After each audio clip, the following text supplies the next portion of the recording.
Calling to order the regular meeting of the IVDA on this March 14th. What the heck, November 14th, 2018. Let's see here, roll call, Madam Clerk. Please state your name for the record from the City of Colton. Mayor Richard De La Rosa. Thank you very much. From the City of Loma Linda. Mayor Dusty Rigsby. Just Ovi Popescu. Thank you. From the County of San Bernardino, 5th District. Josie Gonzalez. Thank you. And from the City of San Bernardino. Kerry Davis. Virginia Marquez. Jim Mulvihill. Thank you very much. We have a quorum? Very good. Closed session, Mr. Burrows? All right. Anyone here to speak on an item that is on closed session? Seeing no one, we will recess to closed session.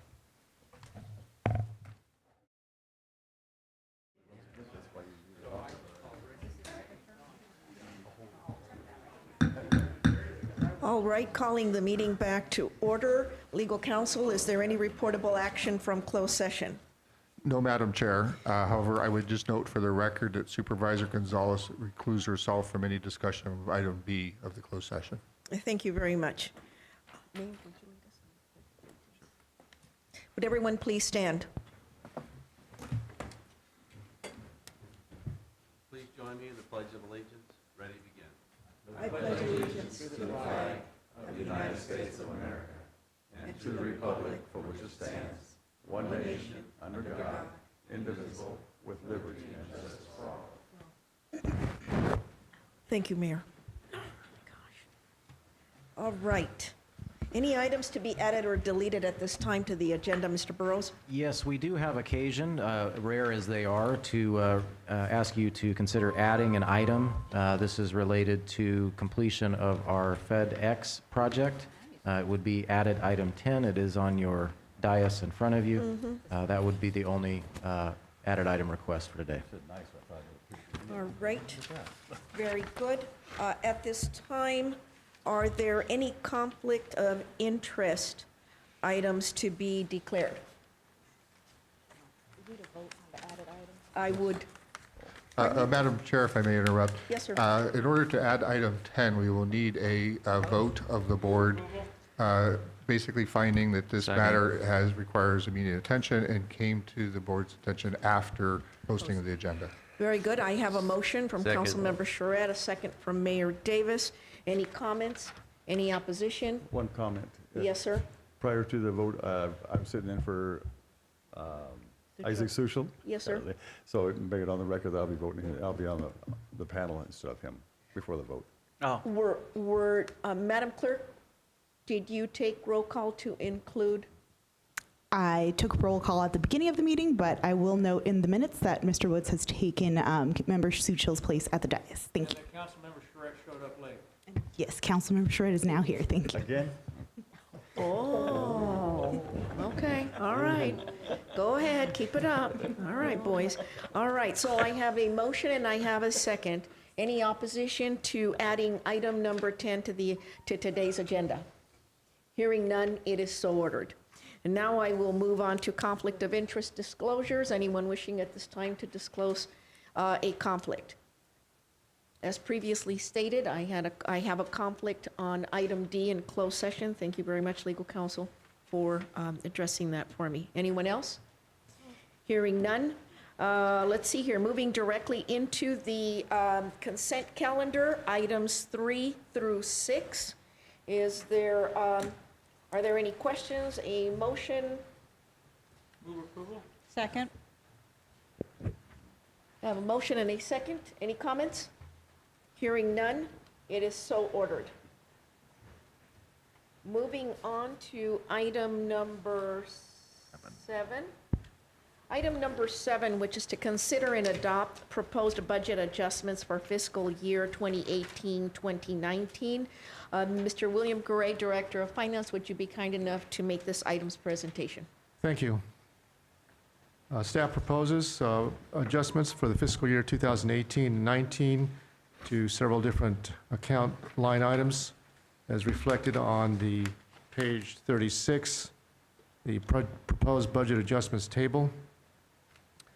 You'll find a number of adjustments made to several accounts. The net effect of all these adjustments are zero. You'll see that at the bottom, but I'll go through each one and explain and be available for any questions. The income portion you'll see at the top of the proposed budget adjustments table reflects the capital projects fund transfer in from Sabia of $75,000 to fund a parking lot called Northgate, $75,000. Capital projects, line A as well, just below that one, an additional $295,000 added to that budget line item to fund the Tippecanoe Access Road. Following the income section, we have expenditures. The first item, line B, for capital projects fund parking lot improvements. Again, we show the $75,000 being spent to create that what we call Northgate parking lot. Line item C, capital projects, Tippecanoe Avenue. We're adding $400,000 to the original budget of $1.3 million for a proposed budget of $1.7 million. That is also the Tippecanoe Avenue access road. Finally, a line item D, capital projects fund, tenant improvements, building 58. We're reducing that budget line item by $105,000 to a new proposed budget, adjusted budget of $170,000 to help fund the expenditures listed just above that. Again, the net adjustment for these proposed adjustments is zero, and below all of that, there is a abbreviated description of each of the lettered line items above in the chart. Staff recommends approval of these budget adjustments, and that concludes my report, unless you have any questions. Thank you so much. Board members, Move approval. I have a motion. I have a motion, and I have a second from Councilmember Woods. Any comments? Any opposition? Hearing none, this item is approved. Moving on to item number 8, which is to receive and file the annual independent financial audit report of the Inland Valley Development Agency for the fiscal year ending June 30th, 2018. And we'll ask once again Mr. Gray to please be so kind as to present this item. Thank you. Staff report indicates the conclusion of the fiscal year 2018 financial audit of the Inland Valley Development Agency. Staff requests that the audit report itself, be received and filed, and is authorized, we're authorized to go ahead and distribute to the appropriate agencies per their requirements. On page 37, you'll see the fiscal impact. The cost was within budget. In addition to this, we've included a copy in your binder of the audit report itself. And we have a representative from the audit firm of Edie & Payne present to present the report and answer any questions that you might have. We have Eden Casarino from the audit firm, and she will make a brief presentation on the PowerPoint slide in front of you and answer any questions you might have. Thank you. Please come forward and state your name for the record and be so kind as to make this report. Good afternoon. My name is Eden Casareno. I am the lead partner in the audit of IVDA for June 30, 2018 fiscal year. So I am here today to present to you our audit report. So let me start by going to the next slide, which is our agenda. We performed our audit field work in the last week of August of 2018, thanks to Mike, Bill, and Alka, and the rest of Mike's staff for making it possible for us to complete the audit without a hitch, actually. So IVDA received what we call an unmodified audit opinion on for the fiscal year June 30, 2018. That means that the financial statements that were presented to us and being presented to you today are in conformity with accounting principles generally accepted in the United States. These financial statements are the responsibility of management. Our responsibilities were to audit, and we audited in accordance with the government auditing standards. The financial statements would highlight the following information. So your net position for government-wide financial statements, which include governmental and business type activities, the net position decreased by $968,000 during fiscal year June 30, 2018. So revenues were the total of $3 million versus expenses of $4 million, which means that you have spent more than you had received. And that's because the grants revenue this year decreased by about that much. I wanted to point out that this includes the governmental activities as well as business type activities. Governmental are including the JPA, and then business type activities include the Water and Sewer Fund, which is an enterprise fund. What is not included in these numbers are the numbers for the successor agency, which I will cover in a separate slide.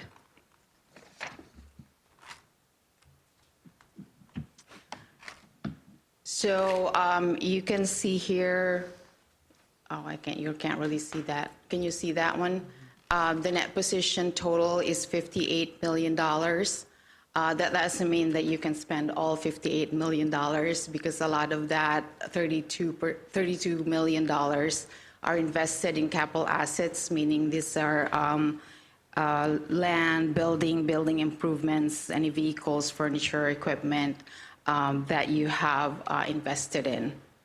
44% or $25 or $26 million are available for future operations, capital improvements, and reserves. So I wanted to point out, it's not in the slide, but for both governmental and business type activities, total assets actually equal about $58 million, and that includes cash, receivables, and capital assets.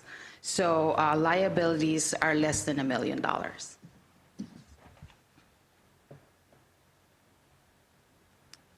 In the past 5 years, this is the net position that you've had. It's pretty consistent. It's the yellow or green bar right here. This is the net position total.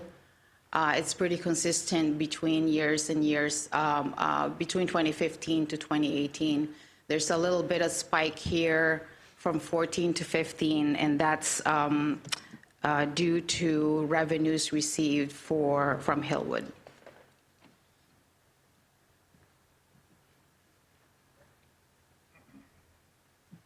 So I mentioned that those financial statements that I mentioned over there previously are not including the successor agency. So the successor agency fiduciary net position increased by about $6 million. This is the due to amounts that were provided to you to pay off the SB Sarah liability, as well as additional debt service payments for 2019. So that will be the $5.9 million that's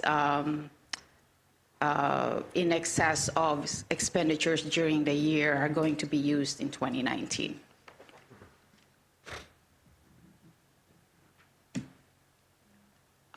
This is the fiduciary net position for 5 years.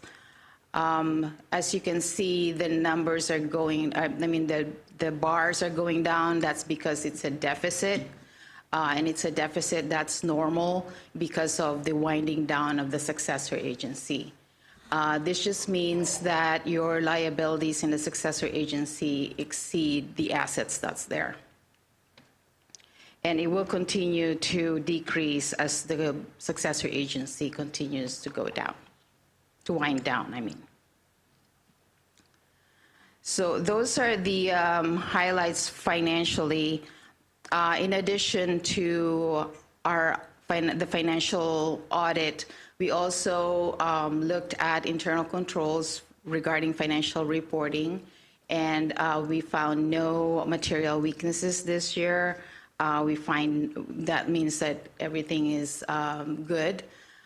We have considered internal controls. We have looked at accounting policies. We also looked at any accounting estimates that have been done, as well as the overall presentation of the financial statements, and we don't have any findings. This year, we didn't have a single audit requirement, so there was no single audit report. The single audit is for federal awards, by the way. So as I said, there's no material weaknesses in internal control. We noted no instances of non-compliance. There's no new accounting policies adopted. It's just been easy this year. There's no difficulties that we encountered during the audit. So that's pretty much it. If you have any questions, I can cover any of them right now. Any questions, board members? Yes? Thank you for your Councilwoman Marquez. presentation, very informative. You kind of synopsized it as opposed to Yes. reading the whole thing. I did read it. What kind of letter grade would you have given this audit? I'm sorry? A letter grade? Oh, Be honest. I don't think I can do letter grades. I can just say that this has been probably the smoothest ride ever since we started auditing in 2012. So I think that a lot of the successor agency issues that we've encountered in the past, now we don't have those. It seems like it's stabilized a lot. So as far as the cooperation, I could say A+. That's what I need to hear. Thank you for your comments. All right, other comments, questions? I have two questions. First of all, going back to the Sub-Sarah issue, where it was 5,200,000 and some odd, I didn't write the amount. Was that 5,904,000? Yes. All right. It says change in fiduciary net position. Did I hear you correctly that this, in fact, is the last payment, or this closes it up? Yeah, we're done. All They're right. paid off. That's right. So it is paid off. And I think that's very important for us members to recognize. That has been a bit of a cross to bear because of the other financial constraints that we have found ourselves under. And I'm glad to hear that, for the record, that situation has now been paid up and we're done and we move on. Secondly, I wanted to ask in regards to the grants revenue decrease that you identified. Believe it was from 997,000 and then the 968,000. Mr. Burrows, what are we doing to augment, to grow, to continue to, move on this, because that's a hefty amount of money. The actual materiality of that Yes. is that is a good thing, because we closed out a grant, and federal EDA is very happy that we did, because that meant we completed the work. We Yes. followed that by getting, right after that closeout, a $7 million grant from the very same agency. So that came in the following year. So every year we apply for grants, and thankfully, each year we're getting some. So it is a continued effort, and that's a priority that we pursue as your staff every single year. All right, then perhaps I don't understand with the parentheses. I take that to be a A deficit? negative. That is correct. Okay. This means that you spent more than you received. But that doesn't mean that the grant revenues are not coming in. It's just the timing of it is when you close out the grant, you can't really recognize anything that you received or grant revenues that you are expecting until you spend the money. So it will even out in the following year. So but this is cut off at June 30 of 2018. So Okay. what happened that year is that we closed out a grant, we had to pay out all the monies to the contractor, and then net usually 45 with federal EDA, they reimburse us. And so what Mr. Garay got to recognize was EDA's reimbursement that came after the audit was done. So we got money back from EDA, it just didn't happen in that fiscal year, it came after the fact. I see. All right. But Very you good. have to float them. Correct. And that's what's going on. Correct. All right. Those were all of my questions. Any questions from board members? Hearing none, this is a receive and file item. Thank you so very much. It's a You're pleasure welcome. to be doing business with you. I hope that next year and the following years are just as smooth. Thank you. Thank you. Moving on to item number 9, which is to consider and discuss the updated action plan for the Inland Valley Development Agency through December 31st, 2018. And we'll ask Mr. Burrows, please make this item's presentation. Okay, so I'm going to go straight to the second slide there. We're in November, and in your informational items today, we had a brief report on just that, our grant initiatives we have going on this year. As I've just reported, we've had good success with federal EDA. We are actually, for the first time in a while, pursuing an additional DoD grant, and I just wanted to make you aware of that. We hope to have a more detailed report here going into your next meeting. So every time we find an opportunity, we go after it. No guarantee we're successful, but that is an ongoing effort there. And normally, in December, you would see a complete annual audit. And I've got to tout the firm of Edie and Payne and Mr. Garay and his team, because guess what? You just got your audit done early. Again, this is the second year in a row, and that's thanks to a good team effort. good to hear. Going into next month's meeting, we will have an update on your annual progress for projects and programs. And again, thank you for your support. All right, board members. Quick question. You mentioned that we just re-got the EDA grant for $7 million. Is that what I heard you say? Is there specific limitations to what that money could be used for? Absolutely. So going back a few months when we announced it, that is a collaborative effort, again, with San Manuel, the Okay, so city of that's that Highland, grant. and that Okay. is to do the 3rd and Okay. 5th Street extensions north of the airport, and that's in design now. Okay, all right. So most of it will be used just for that project? All of it will be used Okay, for that. because yeah. there's additional money that will be needed on top of that to finish it. Well, if they award us, yeah. So one of the things with federal EDA by agency, they typically don't want to award multiple grants in one cycle to one entity, which is why we partner with JPA members and community stakeholders, so we spread the wealth. But will the amount of the grant be enough to complete the project? Yes, we have to scope it so we complete what we say we're going to do. So the money's being shared between us and the city of Highland? Us, the city of Highland, and San Manuel. And in that one, we have San Manuel as the fiduciary, so Okay. they're holding the money. We have a matching contribution, as does Highland. Okay, all right, thank you. All right, any additional questions? Hearing none, I would entertain a motion at this time. This is just action plan, receive and file, I think. Just consider and Yeah. discuss? Yes. No Yes, action- Well, we'll no make action motions if you want us required? to. Well, just no action required? No action required, Oh. Madam Chair. All right, okay, no problem.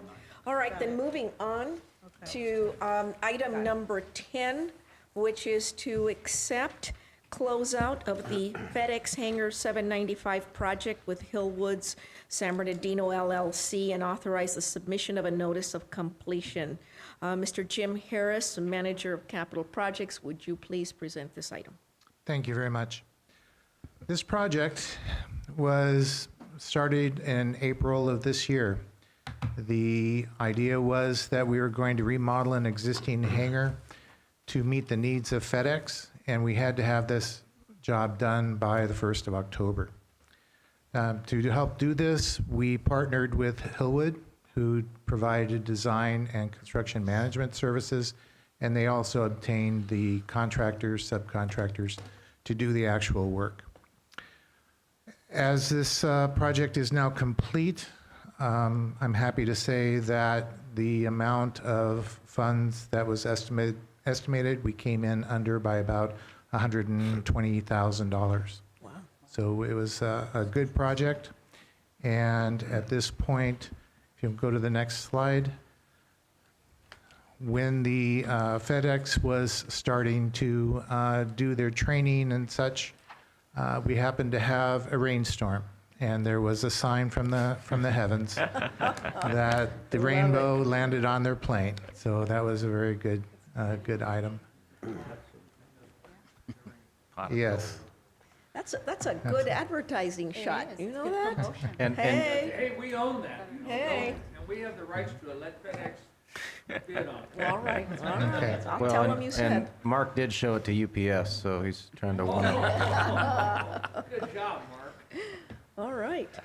If you can go to the next slide, FedEx is going to be very prominent here at the airport, and on the side of the hangars, they're going to display their newfound home, which is a big plus for both them and the airport.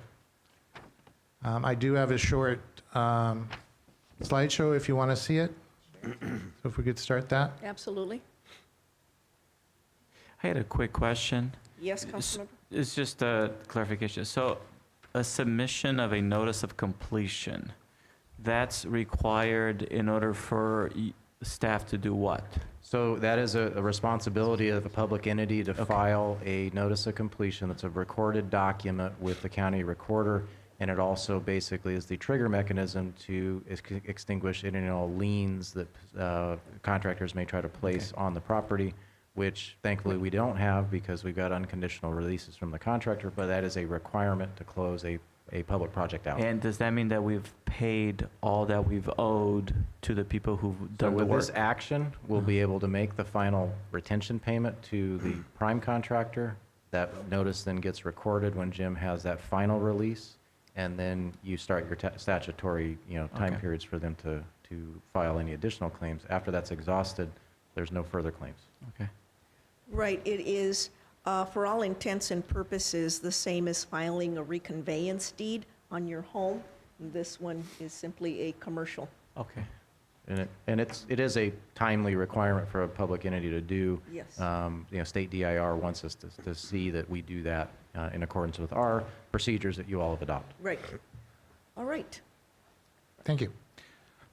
This is hangar 795 on the south-facing wall. As you can see, it was fairly old trailer, not a dilapidated building, but a building that needed a little bit of care.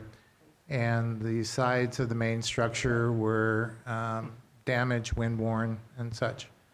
So go to the next one. This is the interior of the hangar. It's about 55,000 square feet of space.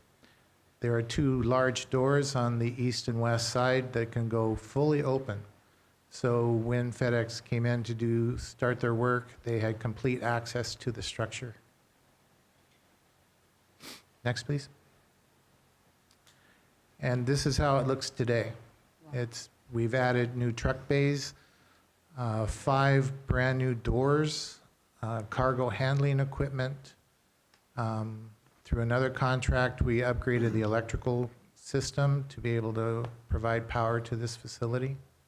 Next, please. Another angle of the south side. As you can see, they are finishing up the installation of the roller decks. And these roller decks are an interesting item. What they can do is they can put a fully loaded container on these roller decks that may weigh several thousand pounds. And because of the configuration, you can push it by hand wherever you need it to go, both outside and inside of the building. Next, please. We added truck bays so they had ease of loading and unloading trucks. Next, please. The old trailer that was on the south side, we relocated it to the northwest side, and we upgraded it and repaired the inside. So now this is where their operations staff are housed. Next. On the interior, these are extendos. What they can do is back up a full-size truck to this, and they can extend those blue decks out into the truck itself and offload or onload packages very easily. It goes straight to the sort. Next, please. The gray belt in the front is actually a conveyor belt, and there's, as you can see on the left of that, the roller decks that can go throughout the entire building. Next. There's 2 levels of conveyor belts for both onloading and offloading the trucks. Next, please. And there's the magnitude of these roller decks. There's literally thousands of square feet of these decks throughout the building. Next. Next. This is the east side entrance, and you can see the doors are fully open for access to the complete interior of the structure. Next. That's it? That's it. That's it? Well, thank you, and we're just asking for approval of the actions. Thank you for your presentation, Mr. Harris. Any you. questions? I was just gonna make a general comment. It seems like not too long ago, that hangar was hijacked by an old Air Force, Mexican Air Force KC-130, and it took forever. I remember going by there often and waiting for workers to come, and it was such a huge drama. And it's hard to believe that after we finally removed it, not soon after, we were able to get FedEx in there. And I think the other thing that's kind of interesting is, not interesting, it's a fact that this is a perfect example where the IVDA plays a crucial role of funding airports projects in spite of the challenges that we've had. And this is the importance of the IVDA, because without it, we couldn't complete this. And without that, FedEx wouldn't literally have a home here, and those people wouldn't be working. So it's a perfect example where the public funds are being used to create jobs. So it's a wonderful project. All right, any other comments? Mayor? Move approval. I have a motion Second. and a second from Mayor De La Rosa. I have a question. As we accommodate this new tenant, they will be paying rent to, They will be paying rent to Sabia. Sabia, And under yes. our agreement with Sabia, Sabia gets to pay us back. thank you, that's Dollar where for I was dollar going. for every dime that you invested. What rate of pay will we be repaid? In this case, we're going to be repaid, if I'm not mistaken, Bill, it's over 7 years. Is that the payout on it? Yeah. So it's a 7-year term, and it's fully amortized. 2%. So 2% interest? We're doing better than LAIF. All right. All right, just checking, want to make sure that everyone continues to acknowledge the fact that IVDA is the bank. Limited though our funds may be, we continue to be the bank that bankrolls the projects and creates tenancy on our footprint, and that there is a symbiotic relationship that has to be acknowledged, that has to be kept separated, and that one cannot succeed without the other. And so I congratulate everyone that was involved. Mr. Harris, thank you so much for all of the work, and to everyone that worked on it, because it's another addition in the portfolio. Absolutely. And we keep going, and my sincere desire is that we continue to deliver these kinds of high visibility type of tenancies that continue to make San Bernardino International Airport a viable component within San Bernardino County and the Inland Empire. So with that, I have a motion and I have a second. Any additional comments? Any opposition? Hearing none, the item number 10 is approved. Moving on at this time, I will ask if anyone from the public is here to speak on an item that is on or off the agenda relative to this agency. One of these days, we got hopes, one of these days, somebody will be here. Thank you so very much. Close the public comment, bring it back before this board. Any comments, board members? Yes, ma'am? Thank you, Madam Chair. Just want to compliment Mike and his wonderful, incredible staff on the Airfest show. I attended Friday night, all day Saturday, and all day Sunday. Listened to Tierra, very well attended. I talked to the police department, no issues. It was positive, it was family-oriented, and people were having a good time. So thank you. Oh, yeah, I came out, I brought 4 of my grandkids out. Oh, yeah. Any other comments? Thank you for not registering noise complaints during the air show. That too. In closing, I will take this opportunity to say that last week's election was, I would say, a milestone for many cities, for the county. And as we are here today, for IVDA, no less. And I want the members to know that I've been in discussion with Mr. Burrows, and that we are planning changes accordingly as we look at the final Registrar of Voters official posting. We will then at that point be able to make the necessary changes. It will certainly entail saying goodbye to some of our members, and at the same time allow us an opportunity to greet new members. And I know that Mr. Burrows has some plans to put together some opportunities for us to come together and both say farewell and also greet new members. With this, I will say that there are no board member comments. I will adjourn this meeting of the Inland Valley Development Agency to Wednesday, December 12th of 2018. Thank you so very much. This meeting is adjourned.